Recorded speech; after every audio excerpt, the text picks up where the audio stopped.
दृष्टि आईएएस के to the point programme में आपका स्वागत है। आज का हमारा विषय है state of global air report 2020। आइए सबसे पहले देखते हैं कि यह चर्चा में क्यों है। हाल ही में हेल्थ इफेक्ट्स इंस्टीट्यूट ने वर्ष 2020 के लिए वार्षिक state of global air report जारी की। हेल्थ इफेक्ट्स इंस्टीट्यूट एक स्वतंत्र और गैर लाभकारी अनुसंधान संस्थान है। इस संस्थान की फंडिंग यूएसए की पर्यावरण संरक्षण एजेंसी और दूसरे संगठनों द्वारा संयुक्त रूप से होती है। रिपोर्ट में दुनिया के सभी देशों में वायु की गुणवत्ता और स्वास्थ्य के स्तर की जानकारी दी गई है। इस रिपोर्ट के मुताबिक 2019 में भारत में वायु प्रदूषण के कारण 1,16,000 से अधिक नवजात शिशुओं की मृत्यु हुई है। इन नवजात शिशुओं की मृत्यु के लिए पार्टिकुलेट मैटर को जिम्मेदार ठहराया गया है। अब जानते हैं इस रिपोर्ट की प्रमुख बातें। इसके मुताबिक आउटडोर और घरेलू प्रदूषण के लिए PM 2.5 जिम्मेदार है। घरेलू वायु प्रदूषण उप सहारा अफ्रीका और एशिया के कुछ हिस्सों में सबसे व्यापक है। अफ्रीका और एशिया में अधिकांश आबादी खाना पकाने के लिए ठोस ईंधन पर निर्भर करती है। गौरतलब है कि ठोस ईंधन के रूप में कोयला, लकड़ी का कोयला, लकड़ी, कृषि अवशेष और पशुओं के गोबर का उपयोग किया जाता है। इन ठोस ईंधनों को जलाने पर ईंधन से निकलने वाले PM 2.5, ब्लैक कार्बन और CO जैसे प्रदूषक वायु में मिल जाते हैं। ये प्रदूषक मानव स्वास्थ्य के लिए हानिकारक हैं। इनके अलावा ग्राउंड लेवल या क्षोभ मंडल में पाई जाने वाली ओजोन गैस भी अत्यधिक प्रतिक्रियाशील प्रदूषक है। इसका मानव स्वास्थ्य के साथ साथ खाद्य फसलों और अन्य वनस्पतियों पर भी प्रतिकूल प्रभाव पड़ता है। दरअसल ओजोन हवा में प्रत्यक्ष रूप से उत्सर्जित नहीं होती है, बल्कि ओजोन गैस सूर्य प्रकाश की उपस्थिति में नाइट्रोजन ऑक्साइड और कार्बनिक यौगिकों की रासायनिक क्रिया से बनती है। नाइट्रोजन ऑक्साइड और कार्बनिक यौगिक दोनों विभिन्न मानव गतिविधियों द्वारा निर्मित होते हैं।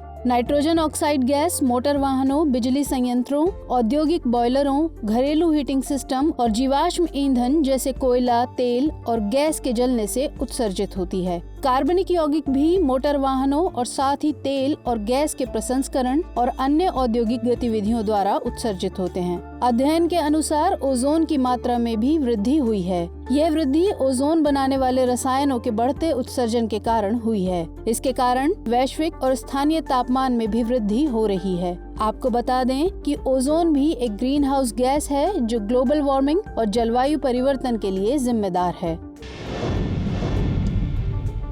अब एक नजर पार्टिकुलेट मैटर के बारे में। पार्टिकुलेट मैटर एक प्रकार के प्रदूषक होते हैं। इनका निर्माण ठोस कणों और हवा में पाई जाने वाली पानी की बूंदों के मिश्रण से होता है। पार्टिकुलेट मैटर जैसे धूल के कण और धुएं को खुली आंखों से देखा जा सकता है, लेकिन बाकी पार्टिकुलेट मैटर जो आकार में सूक्ष्म होते हैं उन्हें केवल सूक्ष्मदर्शी की सहायता से ही देखा जा सकता है। पार्टिकुलेट मैटर के प्रकार हैं PM 2.5 और PM 10। PM 2.5 का व्यास आमतौर पर 2.5 माइक्रोमीटर होता है, जबकि PM 10 का व्यास आमतौर पर 10 माइक्रोमीटर होता है। दोनों पार्टिकुलेट मैटर श्वसन क्रिया के माध्यम से शरीर में प्रवेश करते हैं। इसके अलावा कुछ पार्टिकुलेट मैटर प्रत्यक्ष स्रोतों से उत्सर्जित होते हैं। इन प्रत्यक्ष स्रोतों में निर्माण स्थल, कच्ची सड़कें, खेत, धुआं या आग जैसे स्रोत शामिल हैं। अधिकांश पार्टिकुलेट मैटर वायुमंडल में सल्फर डाइऑक्साइड और नाइट्रोजन ऑक्साइड जैसे रसायनों की रासायनिक क्रिया से बनते हैं। अब बारी है हमारे आज के अभ्यास प्रश्न की। State of global air report 2020 के संदर्भ में निम्नलिखित कथनों पर विचार कीजिए। कथन 1, रिपोर्ट के अनुसार भारत में आउटडोर और घरेलू प्रदूषण के लिए PM 2.5 और खाना पकाने के लिए उपयोग किया जाने वाला ठोस ईंधन जिम्मेदार है। कथन 2, ठोस ईंधन के रूप में कोयला, लकड़ी का कोयला, लकड़ी, कृषि अवशेष और पशुओं के गोबर का उपयोग किया जाता है। उपर्युक्त में से कौन सा अथवा से कथन सत्य है अथवा है? ऑप्शंस हैं A केवल 1, B केवल 2, C 1 और 2 दोनों और D न तो 1 और न ही 2। तो इसका उत्तर आप कमेंट बॉक्स में दे सकते हैं।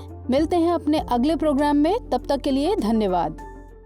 हमारे वीडियो अंग्रेजी में देखने के लिए फॉलो करें हमारा ही दूसरा YouTube चैनल दृष्टि IAS इंग्लिश।